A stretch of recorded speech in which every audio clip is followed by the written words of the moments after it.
পশ্চিম মেদিনীপুরে ঘাটাল মহকুমায় টানা বৃষ্টির ফলে সৃষ্টি হয়েছে বন্যা পরিস্থিতি। নদীর জলস্তর বেড়ে যাওয়ায় বিস্তীর্ণ এলাকা জলমগ্ন হয়ে পড়েছে। বহু মানুষ গৃহহীন হয়েছেন, চাষবাসে ব্যাপক ক্ষতি হয়েছে। এই সংকটময় মুহূর্তে দুর্গতদের পাশে দাঁড়িয়েছে ভারত সেবাশ্রম সংঘ। সংস্থার পক্ষ থেকে ঘাটালের বিভিন্ন বন্যা কবলিত এলাকায় রান্না করা খাবার বিতরণ শুরু হয়েছে।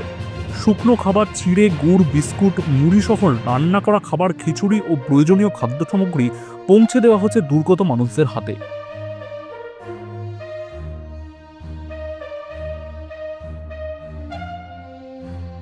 শুধু খাবার নয়, অসুস্থ ও আহতদের চিকিৎসার জন্য স্থাপন করা হয়েছে অস্থায়ী মেডিকেল ক্যাম্প।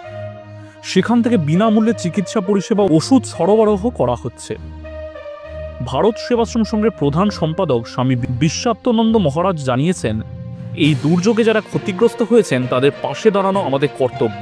আমাদের সন্ন্যাসী ও স্বেচ্ছাসেবকরা নৌকায় করে বন্যাপ্লাবিত পশ্চিম মেদিনীপুর জেলার ঘাটাল থানার অন্তর্গত দৌলচক, ফতেপুর, রামচক, গঙ্গাপ্রসাদ, নিচ মনস্কার ৩০০ পরিবারকে শুকনো খাবার, রান্না করা খাবার ও মেডিকেল ক্যাম্পের মাধ্যমে চিকিৎসা পরিষেবা পৌঁছে দিচ্ছে। ক্যামেরায় কার্তিক চন্দ্র নস্করের সাথে কিংশুক চক্রবর্তী, এটিএন বাংলা, কলকাতা।